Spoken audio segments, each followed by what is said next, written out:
好比影像之于手机，如果总结这几年可穿戴智能设备的发展方向，那肯定就是健康啊这两个字了。详细一点就是健康监测，比如华为的血压监测啊，苹果的心率异常报告，以及现在很多家都有的 ECG 心电图，都是在健康方面的突破。今天要聊的啊，就是华为最新支持高血糖风险评估研究的华为 Watch 4系列。顺带咱们聊聊血糖为什么这么值得关注。好，大家好，我是王炯，欢迎收看本期小白测评。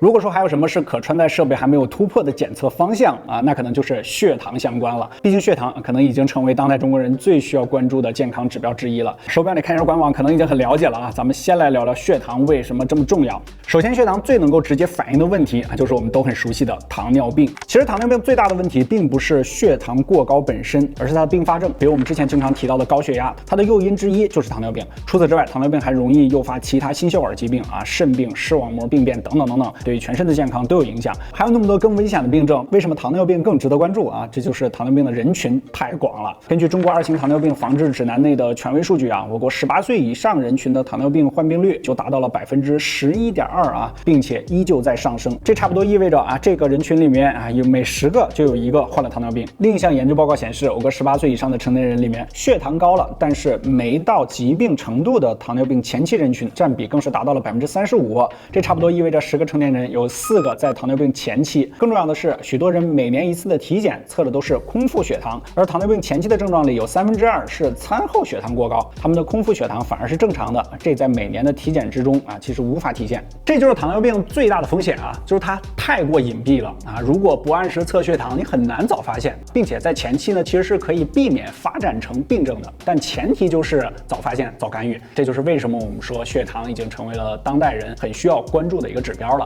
如果已经是糖尿病患者啊，那就谨遵医嘱，按时吃药，监测血糖啊，不在本期视频的讨论之列了啊。相信医生，他们肯定是最专业的。而对于普通大众，如果你有需求的话，日常买一个血糖仪回来测一下啊，是挺好的。但咱们实话实说啊，你让谁坚持一段时间榨手指啊，都是挺困难的一件事儿。而无创血糖监测一直是医学发展的难点啊，有太多需要突破的技术了，目前很难达到可用的范畴。这就是华为 Watch 4系列这次最值得聊的功能啊，高血糖风险评估研究。它是面向普通人的，而非糖尿病患者的风险预警功能啊。虽然本身呢并不能监测血糖，但是前面我们说过啊，这个高血糖对全身都有影响。它是通过监控身体的各种蛛丝马迹，比如说啊血管弹性啊、睡眠心率啊等等容易受到血糖影响的身体指标，就可以评估佩戴者是否有高血糖的风险。而这只需要你每天佩戴 Watch 4系列的手表，通过白天2小时啊、睡眠4小时以上，连续7天到14天的监测就可以了。相比于每天扎针或者说去医院做一次体检啊，相对来说更加简单无感，就像正常代表一样带着它就可以了。如果你的多次检测周期都显示有高风险啊，就建议你去医院做一次排查了。所以在我们收到3只表之后，我们让工作室3位小伙伴一起佩戴啊，进行监测。好消息就是啊，我们工作室这3位小伙伴检测报告都是低风险，也就是目前来说啊，他们可能会有糖尿病和糖尿病前期的可能性并不大。同时，为了检验结果，我们也专门购买了血糖仪，给佩戴手表的3位小伙伴又进行了一下实测。就当前的检测结果来说，这3位小伙伴的血糖也确实在正常的范围之内啊，大家可以看一下他们的体型啊，高矮胖瘦都有。华为这一次并不是独立研发，而是由南京鼓楼医院、北京协和医院啊、中国医疗保健国际交流促进会联合发起高血糖风险评估研究。虽说目前不具有医疗参考价值，但确实是给了普通消费者一种了解身体健康风险的途径，这一点还是值得点赞的。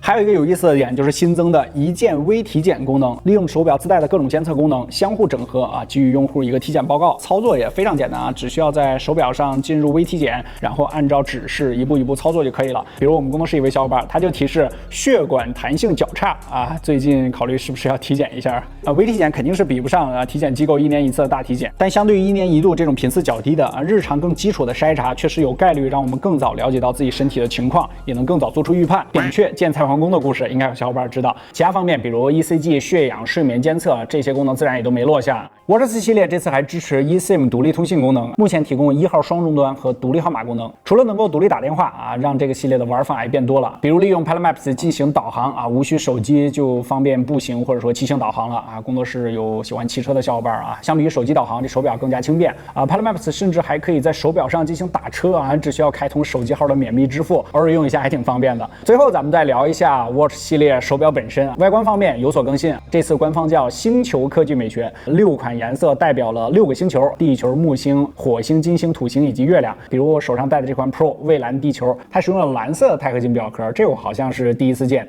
这款配的是再生尼龙复合表带，外表是一个尼龙，里边是一个硅胶材质，相叠合在一起的，看起来不是很精致啊，但它的表层织物纤维啊，官方表示是通过回收海洋渔网和纺织品制成的，或许它的内涵比精致感更重要一些。同时这次视觉上改变比较直观的就是 Pro 系列啊，它是首款球面蓝宝石玻璃的智能手表，再加上它的默认表盘是一个地球嘛，这种向外凸的感觉会更加强烈。曲面在侧边看过去的话，会有光线流动的那种感觉啊，这个手表戴上去确实更显精致，更显高端啊。蓝宝石的材质日常也无需担心划伤，不过 Pro 系列看起来确实厚重了一些。这阵子为了血糖研究，工作室很多小伙伴一直戴着啊，觉得会有一些坠手，更加适合男生佩戴啊。标准版的是轻了不少，观感上呢和前代也差不太多，体积也变小了嘛，啊，续航也稍微弱一些。我们工作室在开启高血糖风险评估的情况下 ，Pro 的续航大概是4天一充，标准版呢差不多就是3天一充，毕竟是实时监控，肯定是影响续航的。在开启超长续航模式 ，Pro 和标准版的都可以坚持21天和14天